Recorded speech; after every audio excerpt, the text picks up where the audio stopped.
أحسب الناس أن يتركوا أن يقولوا آمنا وهم لا يفتنون।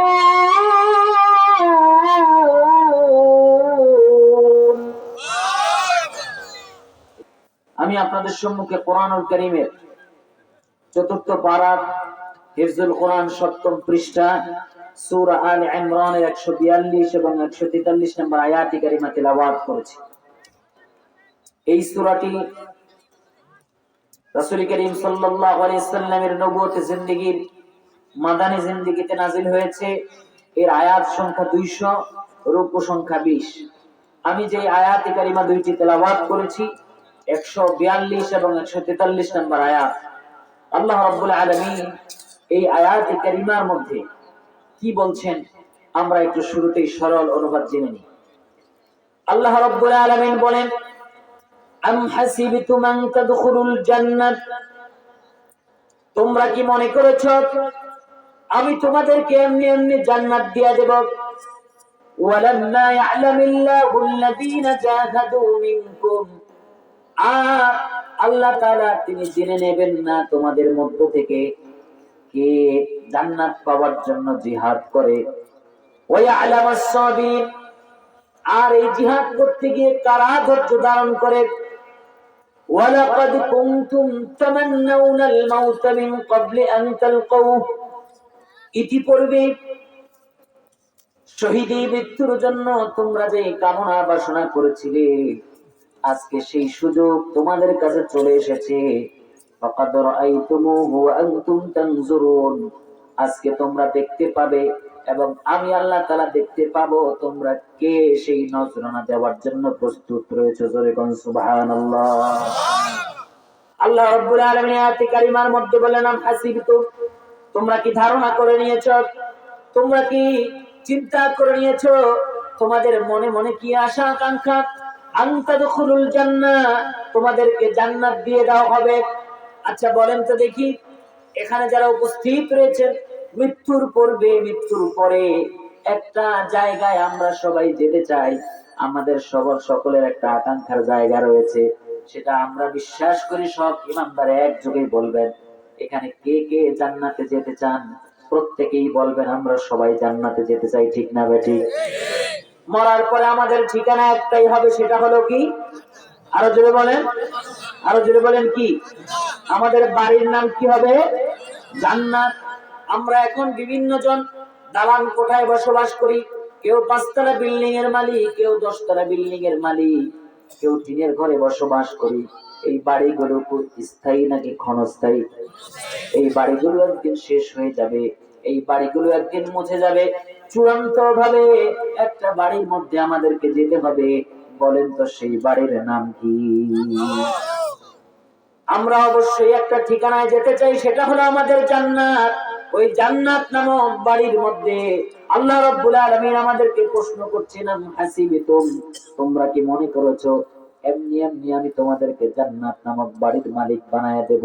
না না না, আমি যাচাই বাছাই করে নেব, আমি পরীক্ষা করে নেব, আমি বাছাই করব কে জান্নাতে যাওয়ার উপযুক্ত আর কে জান্নাতে যাওয়ার উপযুক্ত না, কে জান্নাতে ঢুকতে পারবে আর কে জান্নাতে ঢুকতে পারবে না। এটা আমি আল্লাহ তাআলা পরীক্ষা করে নেব। কোরআনুল কারীমের মধ্যে আল্লাহ রাব্বুল আলামিন সূরা আনকাবুতের মধ্যে আল্লাহ রাব্বুল আলামিন জানায় দিচ্ছেন, আহাসিবান নাসু আন ইউতরাকু আন ইয়াকুলু আমান্না ওয়া হুম লা ইফতানুন।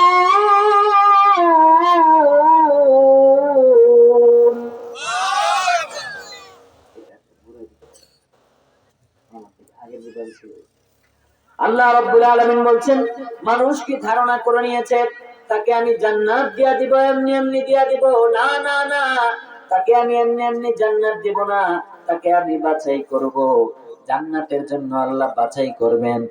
ইমানদারদের মধ্যে সবাই জান্নাতে যেতে পারবে না। গ্রামের মানুষ যখন ধান চাষ করে, বাড়ির মালিক যখন তার লোকজন নিয়ে ধান কেটে আনার পর এগুলো যখন ধানগুলোকে যখন ছড়িয়ে নেয়, ছড়িয়ে নেওয়ার পর মাড়াই করার পর এরপরে ধানগুলোকে বাছাই করে ধানগুলোকে এভাবে বাতাসের মধ্যে ধরে রাখে কুলা দিয়া, এভাবে ধরে ধানগুলো একদিকে সোজাসুজি পড়ে যায়, আর কিছু চিটা সেখান থেকে ছাঁটাই হয়ে যায়। জোরে কোন ঠিক কিনা? মায়েরা এটা ভালো বুঝবেন, ধানগুলো বাছাই করার সময় কিছু চিটা যখন দূরে চলে যায়, বলেন তো দেখি ওই চিটাগুলো কি ভাঙানোর জন্য কি বাছাই করা হয়? ওগুলো সেখান থেকে চুলায় চলে যায়, সেগুলো চুলার লাকড়ি হয়ে যায়। আর যেগুলো নিচের দিকে পড়েছে সরাসরি, যেগুলোর মধ্যে ধান এবং বীজ রয়েছে, সেইগুলোকে বাছাই করে ভাঙানোর জন্য মিলে নিয়ে যায় অথবা ঢেকির মধ্যে ঢোকায় দেয়।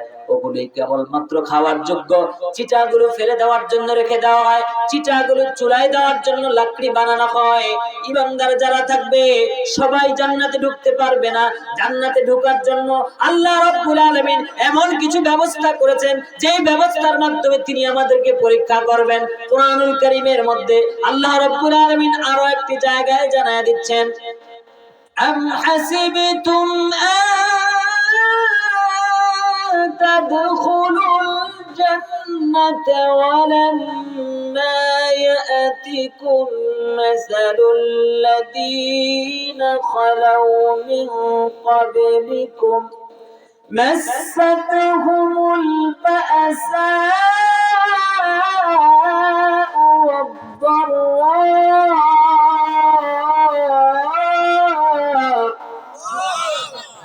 আল্লাহ তাআলা বলছেন জান্নাতে যাওয়ার জন্য আমি তোমাদেরকে বাছাই করব। পূর্ববর্তী যত ঈমানদার মুসলমান জান্নাতের ঘোষণা প্রাপ্ত হয়েছেন তাদের প্রত্যেকেই আল্লাহ তাআলা বিভিন্ন ভাবে বাছাই করেছেন। মাসাতুহুমুল বাসা ওয়াদ-দাররা, কষ্টের পর কষ্ট, দুঃখের পর দুঃখ দিয়া আল্লাহ রাব্বুল আলামিন তাদেরকে বাছাই করেছেন। বিশ্বনবী সাল্লাল্লাহু আলাইহি সাল্লাম তার হাদিসের মধ্যে একটানা 10 জনের নাম বলেছেন। আবু বকর ফিল জান্নাহ, ওমর ফিল জান্নাহ, উসমান ফিল জান্নাহ, আলী ফিল জান্নাহ। এই যে নামগুলো তিনি বললেন, এক একজনকে তিনি জান্নাতি ঘোষণা দিয়ে দিলেন। বলেন তো দেখি আবু বকর যে জান্নাতি হয়েছে এমনি এমনি হয়েছে নাকি অনেক পরীক্ষা দেওয়া লাগছে? পরীক্ষা লাগছে কি লাগে নাই? ওমর জান্নাতি হয়েছে, পরীক্ষা দিয়েছে। ওসমান জান্নাতি হয়েছে, পরীক্ষা দিয়েছে। সব ঈমানদার যারা জান্নাতের ঘোষণা প্রাপ্ত হয়েছে তারা পরীক্ষা দিয়েছে। শুধু তাই নয়, যুগে যুগে যত নবী রাসূল পৃথিবীতে আগমন করেছেন প্রত্যেক নবী রাসূল দুনিয়াতে পরীক্ষা ছাড়া কেউ বাকি নাই। জোরে কোন সুবহানাল্লাহ। বিশ্বনবী সাল্লাল্লাহু আলাইহি ওয়াসাল্লাম সেই জন্য বলেছেন, আশাদ্দুন নাসি বালাআল আম্বিয়া সুম্মাল আমসাল ফাল আমসাল। আল্লাহর নবী সাল্লাল্লাহু আলাইহি সাল্লাম বলেছেন, যত নবী রাসূল পৃথিবীর বুকে আগমন করেছে, এই পৃথিবীতে যত মানুষ পরীক্ষা দিয়েছে, ওই নবী রাসূল সবচাইতে কঠিন পরীক্ষার সম্মুখীন হয়েছে। বলুন আল্লাহু আকবার। সব নবী রাসূল পরীক্ষা দিয়েছেন। নূহ আলাইহিস সালাম পরীক্ষা দিয়েছেন, ইউনূস আলাইহিস সালাম পরীক্ষা দিয়েছেন, ইউসুফ আলাইহিস সালাম জেলখানায় ছিলেন। এইভাবে করে সব নবীরা পরীক্ষা দিয়েছেন। মূসা আলাইহিস সালাম পরীক্ষা দিয়েছেন। সাইয়্যিদনা ইব্রাহিম আলাইহিস সালামকে আগুনের মধ্যে ফেলে দেওয়া হয়েছে। বিশ্বনবীর সাহাবী হযরত বেলালের নাকে রশি লাগায়া টানতে টানতে কষ্ট দেওয়া হয়েছে। হযরত আম্মার ইবনে ইয়াসিরকে রোদের মধ্যে দাঁড় করিয়ে উত্তপ্ত বালির উপর দাঁড় করিয়ে তাকে কষ্ট দেওয়া হয়েছে। তাদের রক্ত মাংসগুলো গলে গলে জমিন ভিজে গিয়েছে। তারা পরীক্ষা দিয়ে জান্নাতি হয়েছে। বর্তমানে আমরা যারা জান্নাতের আশা করি, পরীক্ষা দেওয়া ছাড়া জান্নাতে যাওয়া যাবে না, ঠিক কিনা বলে? পরীক্ষা ছাড়া জান্নাতে যাওয়া যাবে? জান্নাতে যেতে হলে পরীক্ষা দিতেই হবে। যখন কি দিতে হবে? পরীক্ষা দিতে হবে। আপনাকে বাছাই করা হবে। বাছাই করা ছাড়া কাউকে জান্নাতে দেওয়া হবে না। প্রিয় ভাইরা আমার, একটু লক্ষ্য করেন, এই যে যেই জমিনের মধ্যে আমরা এখন বসে আছি, আমাদের পার্শ্ববর্তী যে রাষ্ট্র রয়েছে সেই রাষ্ট্রের নাম কি? ইন্ডিয়া এবং ভারত যাই বলেন, কিন্তু আমরা এই রাষ্ট্রটাকে বলি আমাদের বন্ধু রাষ্ট্র। কি রাষ্ট্র? আরে আগে বন্ধু রাষ্ট্র কোন নাই, কারণ তারা তো আমাদের জন্য কিছু কষ্ট করছে, কিছু কাজ করছে, যদিও সেটা তাদের স্বার্থে, ঠিক কিনা? আমাদের ইলিশ মাছ খাইয়া এরপরে আমাদের পেঁয়াজ বন্ধ করে দেয়, 300 টাকা পেঁয়াজের কেজি বানায়, ঠিক কিনা বলে? যাই হোক, তারা আমাদের বন্ধু রাষ্ট্র, কেউ কেউ বলে। আচ্ছা যাই হোক, এই বন্ধু রাষ্ট্র। এখন আমরা যদি কেউ বলি যে ঠিক আছে আমার বন্ধুরা আসছে, আমি একটু ঘুরে আসবো, বন্ধুদের সাথে একটু দেখা করে আসবো। যদি বর্ডারে গিয়ে এই কথা বলে যে ভাই বন্ধু রাষ্ট্রে একটু ঢুকবো, একটু আমাকে ঢুকতে দাও, বিএসএফ কি ঢুকতে দেবে? কথা কন না কেন, ঢুকতে দেবে? বিএসএফ ঢুকতে দেবে না। তবে ঢুকতে দেবে তাদেরকে যাদের হাতে একটা পাসপোর্ট থাকবে। শুধু পাসপোর্ট থাকলেই চলবে না, ওই পাসপোর্টের মধ্যে ইন্ডিয়ান ভিসা থাকা লাগবে কি লাগবে না?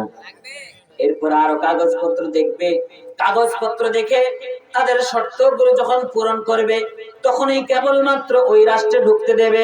ওখানে ঢুকতে দিয়ে বন্ধুর সাথে দেখা করার সুযোগ করে দেবে। এইভাবে করে, আচ্ছা বলুন তো দেখি, 56,000 বর্গ মাইলের এই বাংলাদেশ, এটার মূল মালিক একজন, তিনি কে? আবার পার্শ্ববর্তী রাষ্ট্র ইন্ডিয়া, সেটারও মূল মালিক একজন, তিনি কে?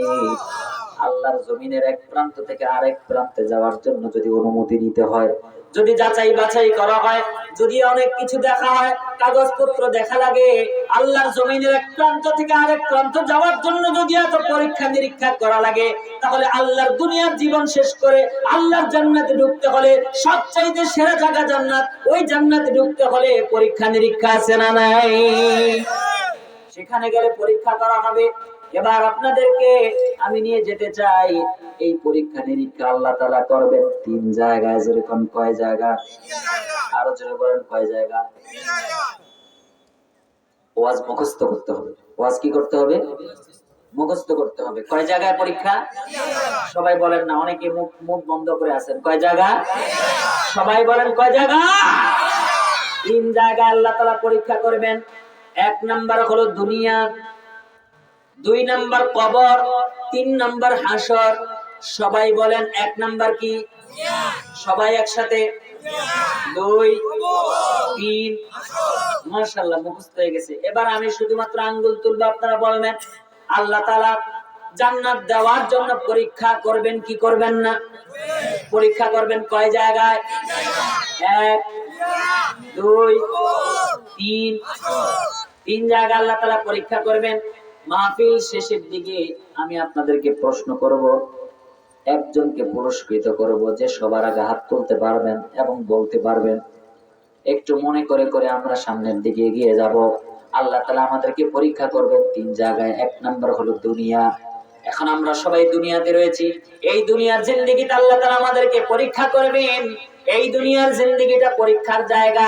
এই জন্য বিশ্বনবী সাল্লাল্লাহু আলাইহি সাল্লাম বলেছেন, আদ-দুনিয়া সিজনুল মুমিন ওয়া জান্নাতুল কাফির। এই দুনিয়াটা মুমিনের জন্য কারাগার, আর কাফেরের জন্য হলো জান্নাত। মুমিন পরীক্ষার হলের মধ্যে যখন ঢুকে যায়, তখন আর নিজের মন গড়া মতো চলতে পারে না। তখন পরীক্ষার হলের যিনি গার্ডে থাকেন, তার কথা অনুযায়ী চলা লাগে, তার কথা অনুযায়ী লিখতে হয়, তার কথা অনুযায়ী যতক্ষণ সে বলবে ততক্ষণ পরীক্ষার হলে থাকবে। এবং সেই কথার বাইরে গেলে এক্সপেল হওয়ার সম্ভাবনা রয়েছে, পরীক্ষার হল থেকে বের করে দেওয়ার সম্ভাবনা রয়েছে, বিপর্যয় ঘটার সম্ভাবনা রয়েছে। আল্লাহ তাআলা এই দুনিয়ার জিন্দেগিতে আমাদেরকে পরীক্ষার ক্ষেত্রের মধ্যে ঢুকায় দিয়েছেন। এখানে আমরা পরীক্ষার মধ্যে পড়ে গিয়েছি। এই পরীক্ষা আমাদেরকে করবেন কে? যুগে যুগে নবী রাসূলগণ পরীক্ষা দিয়েছেন, যুগে যুগে সাহাবায়ে কেরাম পরীক্ষা দিয়েছেন। ও আমার মা বোনেরা, শুধু পুরুষ মানুষেরা পরীক্ষা দেয় নাই, মহিলাদেরও পরীক্ষা হয়েছিল। জোরে কোন ঠিক কিনা?